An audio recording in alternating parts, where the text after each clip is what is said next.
Hi, thanks for being here. I'm Gayla. I'm the loud one.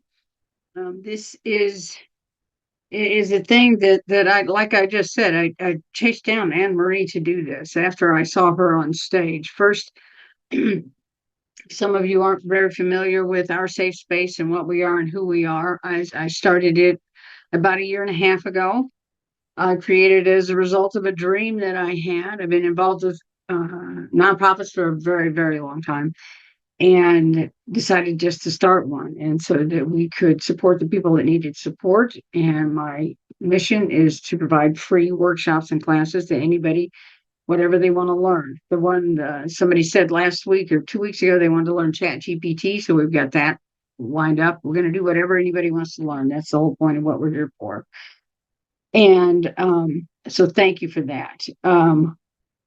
So this is I saw Anne-Marie on stage at Female Storytellers. And what month was it? I don't remember. It was a while ago. It was May. It was May. it May? May. hmm That seems like a really long time ago. I guess it really wasn't. And I was so impressed with what she did and it really hit home with me. I said, "Oh, I'm gonna chase her down through female storytellers to find out if she will come online and talk to us about the background about the story that she wrote and and um and how she found it." Now, female storytellers, it sounds like nobody's been to it before. And I could lie to you and tell you that I know how long they've been around, but I don't. I don't know. I know that I just found out about them last year. They have storytelling the first Tuesday of every month at The Rock, which is not a very comfortable venue, but you go anyway because the show is that good. But women do is they send in their stories, their personal, honest, heartfelt, sometimes to make you laugh, sometimes to make you cry stories. They pick the six best ones, and then those people go on stage. They are not professional speakers. They go on stage and they tell their stories. I've done it twice. I submitted one for next month, but you never know until 4 days before the show whether you're going to get picked or not. So maybe I'll be up on stage, maybe I won't. We have no idea. We know that I sent in a thing along with probably a dozen other people. And so, are there men in the audience? Yes. Yes, there are men that come to see it. Are there men on the stage? No. It is specifically for female energy, for those that are men that want to get on stage. There's Odyssey storytellers. There's also Teller of Tales in town, but this is specifically for women. It's a nonprofit. It's $10 to get in the door, and they pick a different nonprofit every month to partner with, and that nonprofit gets. I'm going to make this up. I think it's 70% of what comes in the door goes to that other nonprofit. Okay, so that's female storytellers. I told myself that I was going to put a link in there. So if I haven't convinced you yet that you should go, I don't know, then I haven't done my job very well because everybody should go. Even if I'm going to be on stage, there's the link in the chat. Go up there because there'll be five other people that are worth listening to, even if I'm up there. So, do you want me to read your bio, or would you prefer to give your own version of it? I'm going to let you pick. Oh, um, you don't have to read it. It's probably everyone already read it. I can do Oh, no, no, something. I'll read it. I'll read it. I'll read Oh, it. well, go ahead. I was say Anne Marie has done, I don't know how to pronounce this, Taiko, Taiko, Taiko drowned. Taiko drummed under a bridge in a Japanese cemetery, waltzed in a Russian palace ballroom, and paraglided off the Bavarian Alps. She's already got me beating everything she's done already in the first sentence. She's a lifelong writer and traveler, an emerging oral storyteller, and a former Air Force officer, science journalist, yoga teacher, and Hollywood researcher. Born and raised with her twin sister in Dallas, Texas, Anne Marie was educated at Hockaday, Stanford, San Jose State, and MIT. She honors the teachings and experiences they gave her and the doors they opened, as well as the effort her parents made to provide her with a top tier education. Now, in the wild of adulthood, she is unlearning much of what she learned, as we all are, then with help from her new primary teachers, her body, her relationships, her decolonial mentors, her ancestors, and her great Mother Earth. In her 20s and 30s, Anne-Marie found every opportunity to travel and learn across the globe, living outside of Tokyo, Japan, and inside Moscow, Russia, as well as many major cities in the U.S. At 40, she moved to Phoenix for love.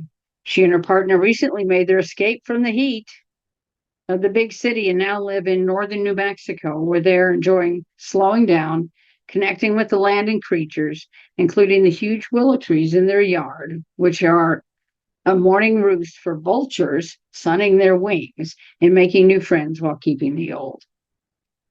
There we go. So, so I'm already overwhelmed with all the things that you've ever done.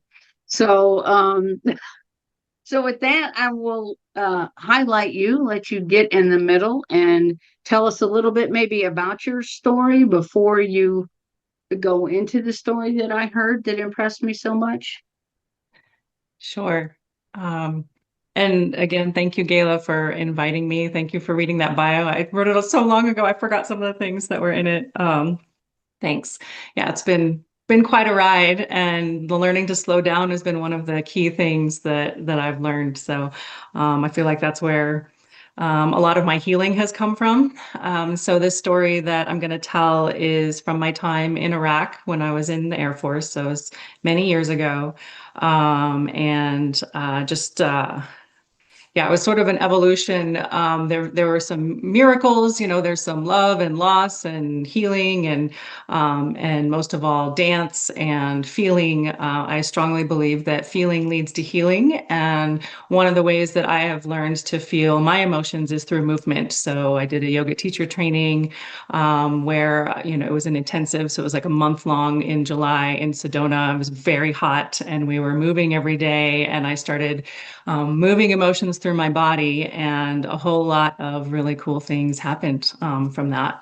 So that's one of the big ways that I've been able to grow and learn and become, I think, more of a full-bodied, whole-bodied human. Including all the emotions that, through most of my heady life, going to all those schools and all that stuff, put me a lot in my head. So learning to come back down to earth has been, which that phrase has particular meaning for me because I always wanted to be an astronaut when I was growing up. And a lot of my work in Russia was talking to cosmonauts and how they came back to earth, and talked to astronauts as well, and learned from all of them that I'm really glad to be here on the earth and to be connected and rooted right here in my body.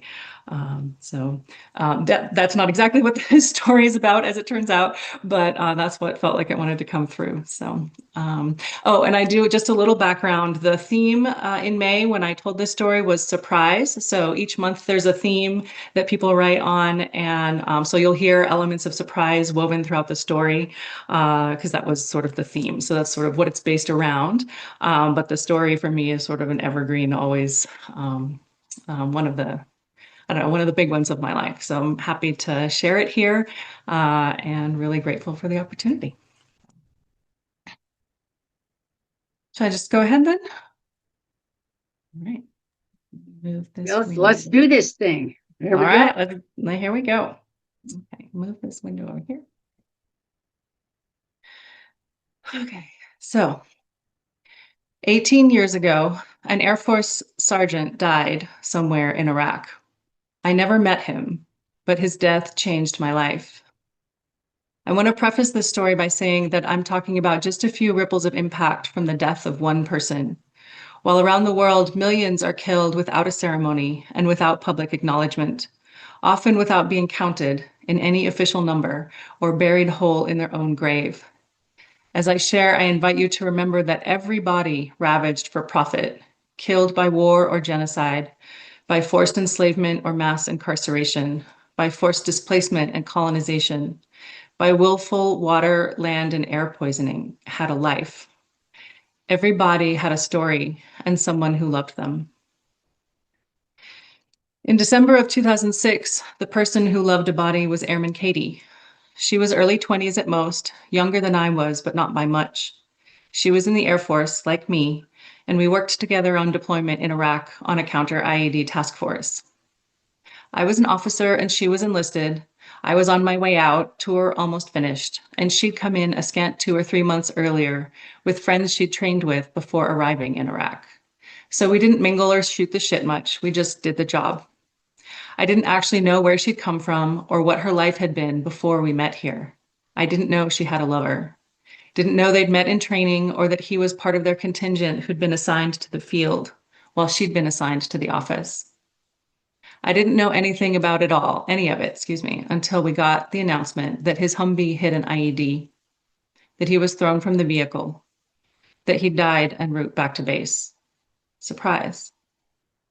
I didn't know her well, but I was her lieutenant, so I took part in the ramp ceremony that sent him on his voyage home. We gathered in the cold, bright afternoon on the flight line of our base and waited for what seemed like an eternity for the plane to arrive. Finally, someone pointed, and I looked out over the tarmac to see the C-130 rolling towards us. It closed the distance while a helicopter appeared and landed nearby, blades whirring.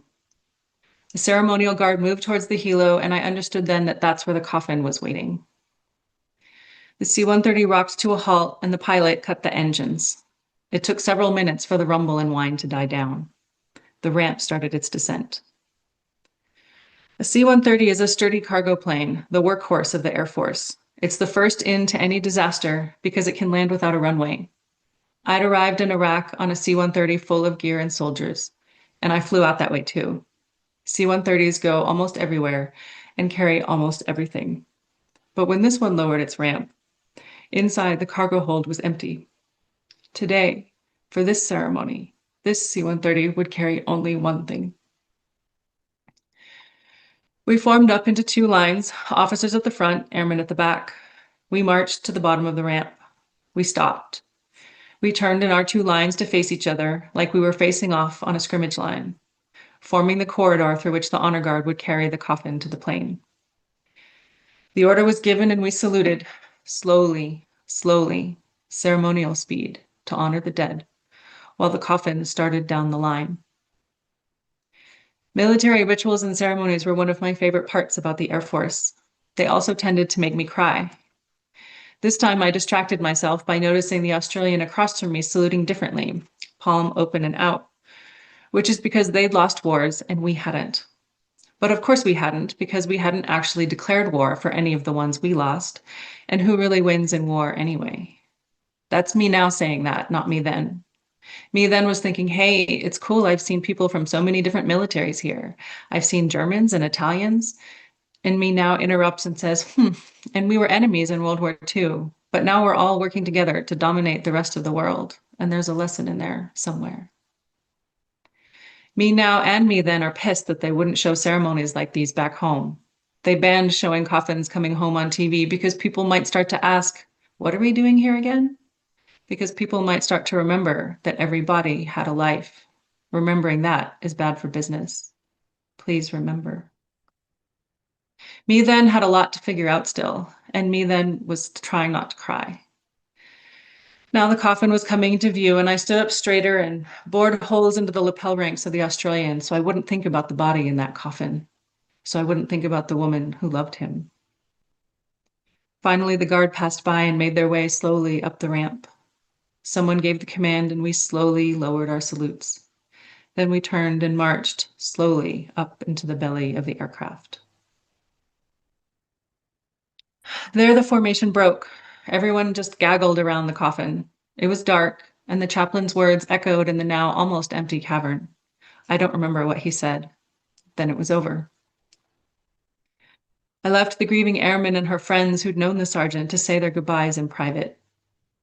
Back down the ramp and out in the bright sunlight, I felt a tap on my shoulder and heard a voice say, "Hey, Anne-Marie." I hadn't heard my first name in a long time. I was LT or ma'am or Lieutenant Corley or Ma'am Corley or Ms. Corley here. No one called me Anne-Marie. I turned around and stared. He was from my base back home, but he was here in the desert at this ceremony. It turned out that he was the pilot flying the plane. Surprise. I didn't know him well either, but I knew him. And seeing him out here, in the last place I expected to find anything familiar, and standing together chatting quietly for a few minutes on the flight line, felt like a reunion with the closest of kin. It felt right and magical. It felt like a miracle, like the world made beautiful sense for just a moment, that I knew the pilot flying the plane that would carry my airman's lover on the next leg of his journey. Thank you, Mario.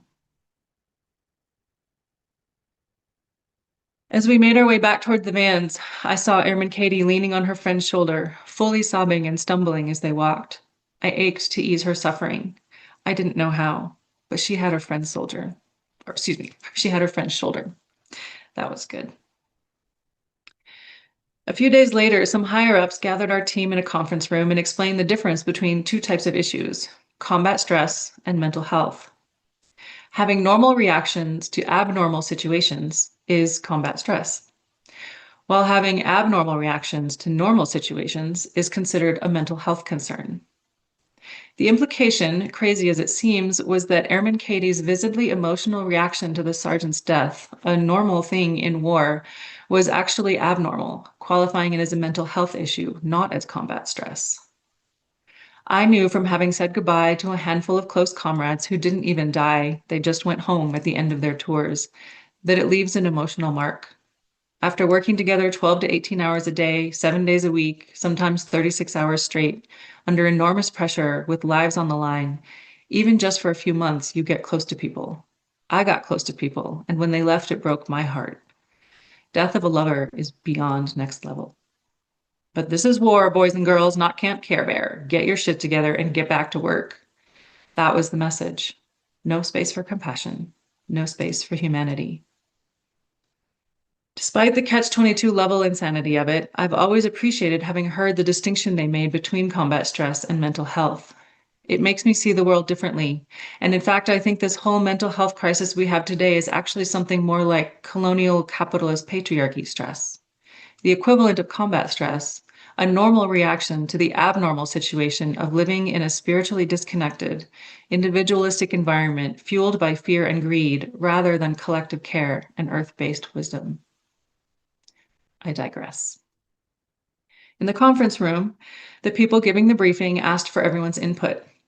Airman Katie slouched in her chair with her hand over her face, silent. After some discussion from others around the table, they asked her point blank to speak up. Still covering her face with her hand, she dabbed at her eyes.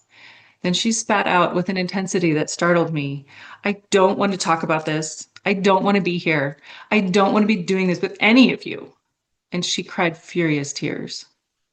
Surprise. It was the first time I'd ever seen a person openly express such raw grief and anger. I felt a little bit afraid and a lot in awe. I'd never learned to do that. I'd learned to hold it all in. I was the older one and the officer, but she was showing me something new. After the meeting, they took her gun away and put her in a mental health ward for 3 days. I went to visit her once. We sat in a waiting room staring at the TV. I don't remember what we talked about, or even if we talked. What words don't sound hollow to a young woman who's lost her beloved to sudden, violent death? I didn't know what to say, but I was her lieutenant, so I went and sat with her. The 3 days ended and she came back to work. Nothing more was said about it, at least not in front of me, and I was days from going home. I remember one of our last meals at the chow hall, all together as a team before my departure. One of Airman Katie's friends showed her something on a phone and she smiled. Then she laughed. I wanted to cry. I'm so glad I got to see that before I left. Maybe, just maybe, those 3 days had helped. Or maybe getting to sit and eat and be normal and relax with her friends was what was helping. After deployment, we didn't stay in touch. I thought of her from time to time, but I had my own work and healing to do. I moved on, or so I thought. 9 years after Airman Katie's lover died, I went to my first 5 Rhythms dance immersion. I'd been studying with my teacher, the amazing Mati Vargas Gibson, for a little over a year and a half. When I'd first started dancing in this free-form but guided meditative movement style, Mati pointed out my incredibly stiff spine. I told her that I suspected it came from all the years of not flowing and feeling the way I was trying to learn to do through dance. No doubt it also came from standing at attention and saluting in all of my military training and service years. Class with Mati was once a week, and I went sometimes. But this immersion was 3 full days of dancing, and that is another animal entirely. My teachers say when we move, shit changes. Does it ever? On the third day of moving our bodies through all the rhythms of the world, I found myself feeling angry, so angry, resisting moving my body, but moving anyway because that was the assignment, and I've always been a good student. But I was so angry about it. I was moving in my little bubble, avoiding everybody else in the room, and just angry at the teachers, at the other dancers, at the world. Moving and feeling so angry, furious at all these people for being here. At one point, I screamed in my head, I don't want to be doing this with any of you. And I remembered. I'd heard those words before. Those were Airman Katie's words, cried out in grief and fury in a conference room in Iraq. That was Airman Katie's rage. I didn't know I'd been carrying it and carrying her for all these years. Surprise. Now she was finally moving through me and finally getting free. I kept dancing, kept feeling the feelings. I said the words a few more times because that's how it works. I don't want to be doing this with any of you. I don't want to be doing this with any of you because that's how shit moves. The song changed to Vitamin String Quartet's cover of U2's With or Without You. Beautiful song. Look it up if you haven't heard it. The song changed and my dance changed too. I started dancing bigger, flowing all around the room and smiling now at everybody, feeling lightness, feeling joy. I still smile when I hear that song. I still remember how it felt to recognize and finally release a pain I hadn't known was living in my cells for years. I think the surprise of realizing healing may be the best surprise of all. I hope she felt it too.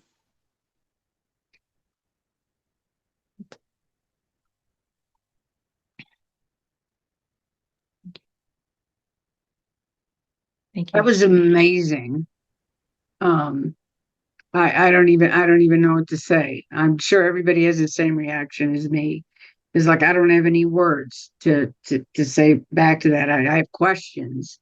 I'm going to guess that maybe other people do, but I'm just as overwhelmed as I was the first time I heard it. Just only, yeah, just so good.